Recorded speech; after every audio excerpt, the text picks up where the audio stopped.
From chronic pain to sports injuries, get Asia's leading joint care under one roof. Your journey to mobility starts at Sunshine Bone and Joint Institute by Kim's Sunshine Hospital, Gachibowli or Begumpe. Book your consultation today. Sir నేను 10 నిమిషాలు మాట్లాడితే మంత్రులు 40 నిమిషాలు మాట్లాడుతారు. దయచేసి you have to come to my rescue sir. మంత్రి గారు నాకు చాలా చక్కగా అనిపించింది అధ్యక్ష, చాలా బాగా మాట్లాడారు అధ్యక్ష. ఊకదంపుడు ఉపన్యాసం అంటే ఏదో 20 వరకు విన్నాను కానీ ఇప్పుడు చూశాను అధ్యక్ష. థ్యాంక్ యూ అధ్యక్ష. మంత్రి గారు అధ్యక్ష మాకు మిత్రుడు అధ్యక్ష. మాకు ఆ రోజు వారు ఇక్కడున్నారు, మేము అక్కడున్నాం. రోల్ రివర్సల్ అయింది, మీరు అక్కడున్నారు, మేము ఇక్కడున్నాం. That's normal in life. మా బట్టి అన్న కానీ మా శ్రీధర్ అన్న అంటే నాకు వ్యక్తిగతంగా అభిమానం అధ్యక్ష. కాకపోతే వారు చాలా ఆవేశంగా చెప్పారు అధ్యక్ష, మేము 1 కోటి మందిని కోటీశ్వరులు చేసి తీరుతాం. చేయండి, మేము అబ్జెక్ట్ చేస్తున్నామా?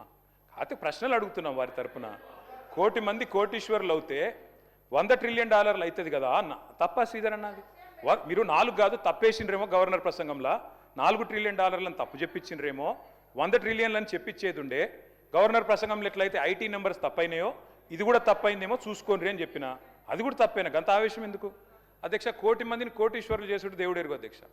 ఈ బడ్జెట్లో ఎల్లుండి బట్టిగారు పెట్టే దానిలో నెలకు 2,500 రూపాయలు ఇచ్చే మహాలక్ష్మి పథకం పెట్టండి అధ్యక్ష. కోటీశ్వరులు తర్వాత చేయండి, నెలకు 2,500 నా కథ కాదు అధ్యక్ష. 100 రోజుల్లో చేస్తామన్నారు అధ్యక్ష. 100 రోజుల్లో నెలకు 2,500 రూపాయలు ఇస్తామన్నారు. మరి దగ్గర 800 రోజులు అయిపోయింది. ఇప్పుడన్నా నిలబెట్టుకోండి అని రాష్ట్రంలోని మహిళల తరపున అడుగుతా ఉన్నాను అధ్యక్ష. మొదటి గవర్నర్ గారి ప్రసంగంలో, తమిళిసై గారి ప్రసంగంలో ఆ రోజు చెప్పించారు అధ్యక్ష. ఏమని? 1,00,000 కోట్లు వడ్డీ లేని రుణాలు ఇస్తాం, 1,00,000 కోట్లు ఇస్తాం వడ్డీ లేని రుణాలు అని చెప్పారు అధ్యక్ష. మరి నిన్న గవర్నర్ గారి ప్రసంగంలో వడ్డీ లేని రుణం అనేది మాయమైంది అధ్యక్ష. మరి ఆ స్కీమ్ ఏమైనా ఎత్తేస్తుండ్రా? ఉంటుందా?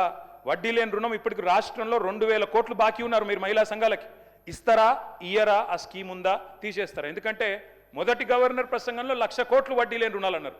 మరి నిన్నటి ప్రసంగంలో 1,00,000 కోట్లు అన్నారు కానీ వడ్డీ లేని రుణం రాకుండా జాగ్రత్త పడ్డారు, మంచి ఎడిటింగ్ చేశారు.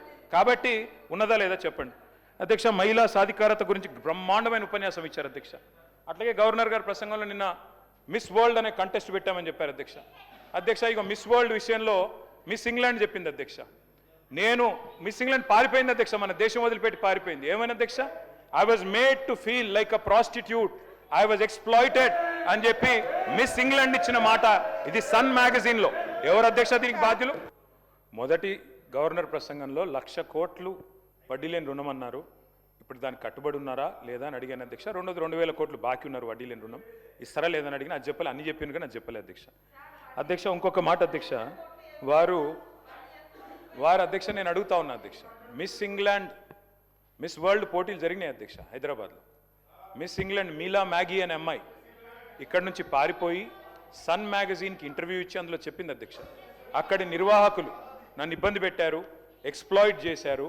They have sexually exploited me, they have treated me like a prostitute. నా వర్డ్ కాదు, they have treated me like a prostitute. ఎవరి మీద చర్య తీసుకుంటారు దీనికి? ఎవరు బాధ్యులు దీనికి? గవర్నర్ గారి ప్రసంగం మీద మాట్లాడండి. కేటీఆర్ గారు మీకు ఇచ్చిన సమయాన్ని గవర్నర్ గారి ప్రసంగం మీద మాట్లాడండి. మీరు బయట పేపర్లను తీసుకొస్తాం, మాట్లాడండి. గవర్నర్ గారి ప్రసంగం మాట్లాడండి. స్పీకర్ సార్, గవర్నర్ గారి ప్రసంగంలోదే మాట్లాడుతున్నారు స్పీకర్ గారు. I'm speaking on governors address only. మీరు వినండి. మిస్ వరల్డ్ పోటీలు మాట్లాడండి. మీరు బయట పేపర్ అన్ని కటింగ్ తీసుకొచ్చి మాట్లాడితే ఎట్లా? వరల్డ్ పోటీల గురించి చెప్పలేదా గవర్నర్ గారిని? గవర్నర్ గారి ప్రసంగం దాని మీదే మాట్లాడుతున్నా. మిస్ వరల్డ్ అందాల పోటీల గురించి చెప్పారా లేదా గవర్నర్ గారు? ఈ అమ్మాయి సిట్ వేయండి, స్పెషల్ ఇన్వెస్టిగేషన్ టీం వేయండి, వెంటనే కాన్స్టిట్యూట్ చేయండి. అమ్మాయికి అన్యాయం జరిగింది, దేశం పరువు తీశారు మీరు. భారతదేశం పరువు విదేశాల్లో తీశారు.